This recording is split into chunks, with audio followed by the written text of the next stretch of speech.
Hi guys, Pakistani family तो कैसे आप सब। मेरा नाम मुजाहिद है और वीडियो बहुत ही बड़ा निकल कर आ रहा है। भाई साहब, भारत के दबदबे के नीचे दब गया है कतर। और भाई साहब, उन लोगों ने भाई साहब 8 अपने इंडियन सैनिकों के लिए बहुत बड़ा ऐलान कर दिया है। अच्छा, हाँ देखते वो जात क्या ऐलान किया भाई, है? अब ये तो वॉच करेंगे उन्होंने क्या ऐलान किया है। भाई साहब, वीडियो वाले वॉच कर लेते इंडिया ने हैं। तो चारों पास से घेरा हुआ। हाँ, चारों पासों से उसको घेर लिया, में कोई शक की बात नहीं। अब ये वॉच करते, काउंट ऑन करते स्टार्ट।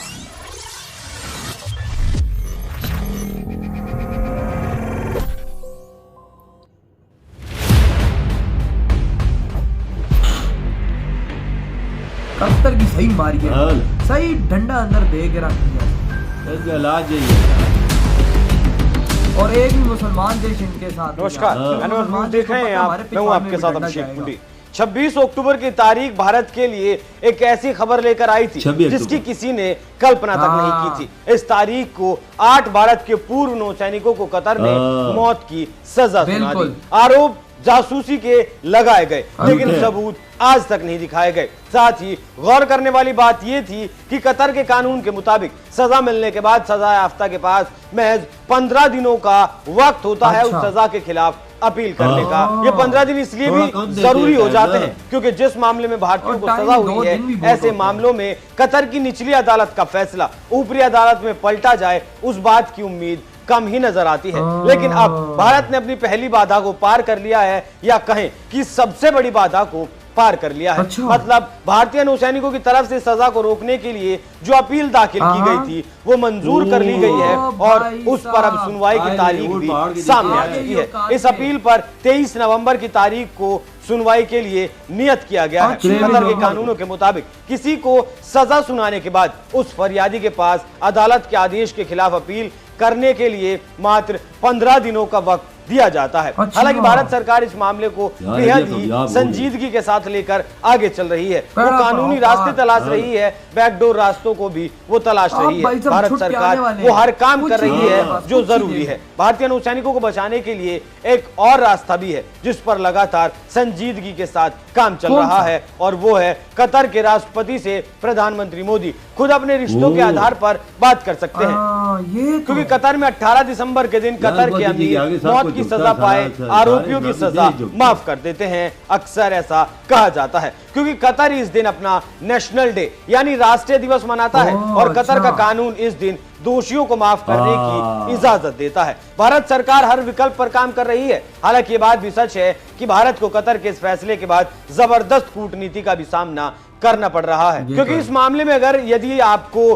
प्राइम फेस असेसमेंट देखा जाए तो ये समझ आता है कि सभी 8 अधिकारियों को सीधे मौत की सजा देना अचानक लिया एक फैसला है, और यह अधिकतम सजा है। और लगाए गए आरोपों का साफ ना होना और पूरी तरह से इस इन्वेस्टिगेशन को सीक्रेट रखना भी एक गंभीर मुद्दा है। अगर इस मामले को समझने के लिए थोड़ा पीछे जाएं तो पता चलता है कि जिस कंपनी में भारतीय काम कर रहे थे उसका काम बड़े पैमाने पर पाकिस्तान और बहरीन जैसे पड़ोसी देशों के अधिकारियों को ट्रेनिंग देना है। 2009-2010 से कंपनी जिस तरह से काम कर रही थी उसे समझने या कहें कि उसकी जांच करने की जरूरत है। दोहा में दहरा का काम कतर नेवल फोर्स को ट्रेनिंग देना था। साथ ही खबर ऐसी भी सामने आई थी कि ये टीम जूनियर लेवल को ट्रेनिंग देती थी किसी बड़े प्रोजेक्ट का मुद्दा तो छोड़ ही दीजिए। और जिस सबमरीन की जासूसी कर इजराइल को दस्तावेज लीक करने की बात कतर कह रहा है, उस सबमरीन से तो इनका कोई लेना देना ही नहीं था। और इस बात की पुष्टि इन जवानों के परिवार के लोग भी करते हैं। कुछ खबरों के मुताबिक परिवार वालों का कहना था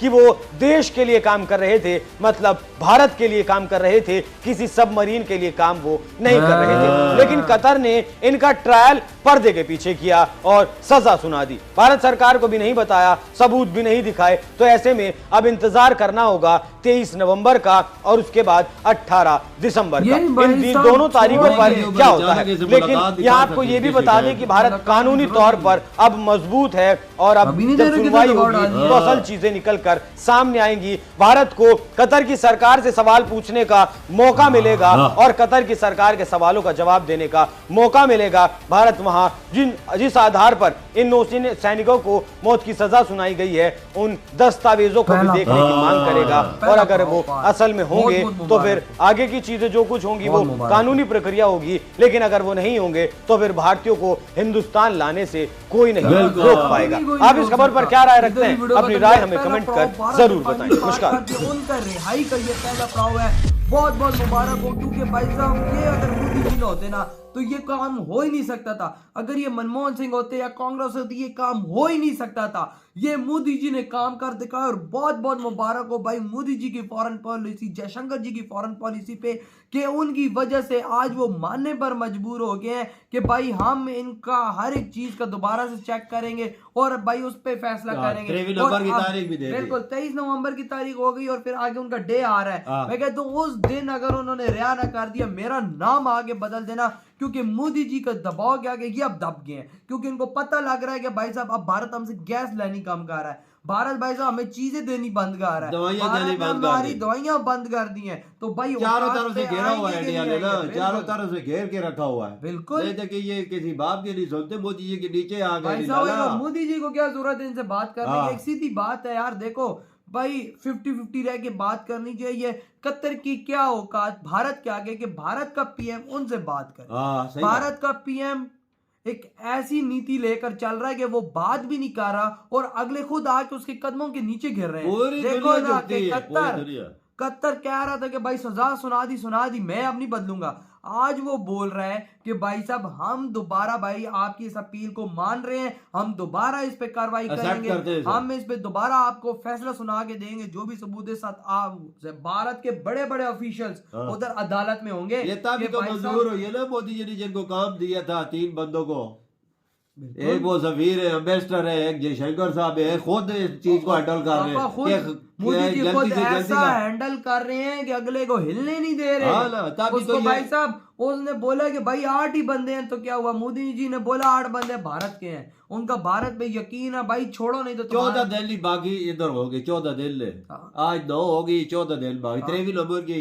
वो सब कुछ देंगे और भाई 18 को वापस इधर होंगे। तो ये बस आप सोच लो कि 18 तारीख को वो बंदे इधर होंगे, किसके कारण? सिर्फ से मोदी जी के कारण। अगर कोई और कांग्रेस होती या कुछ और होती, यकीन मानो वो फांसी उनको मिल जानी, वो भाई साहब वापस अपने देश में ना आते। लेकिन वही बात है कि एक शेर बंदा तुम्हारा पीएम बना हुआ है, जो भाई साहब मैं कहता हूँ कि कतर में हाथ डाल के भाई साहब कतर से अपने 8 बंदों को ला रहा है। ये पहला पड़ाव पार हो रहा है, ये पहला पड़ाव है, ये भाई साहब उनकी आजादी का ये पहला पड़ाव आज भारत ने पार कर लिया। समझो ये पार हो गया तो उनको भाई साहब उनको बेगुनाह हिस्ट्री में पहली दफा होगा, कतर में ऐसा होया नहीं है। हाँ ना, ये कि एक इंडिया हिस्ट्री रकम कर देगा, ये पहली दफा हुआ है। बिल्कुल ऐसा ही, ये कभी ऐसा हुआ नहीं है कि किसी दरखास्त पे अमल किया जाए।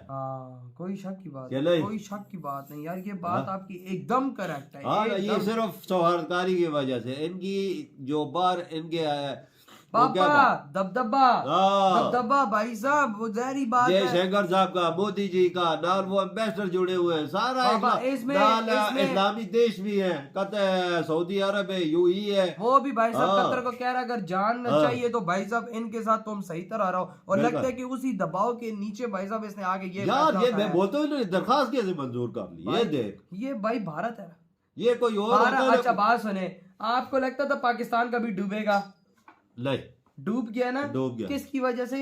इंडिया की वजह, डुबवाया ना हमें। तो कतर किस खेत की मूली है? जब हमारे पास चलो भाई बम शम जो चीजें थी वो होती हैं, उसके बावजूद भारत ने हमारी मार के रखी, तो कतर किस खेत की मूली है? क्या करेंगे? तो यार आपके क्या थॉट है? इधर ही बड़ा खत्म।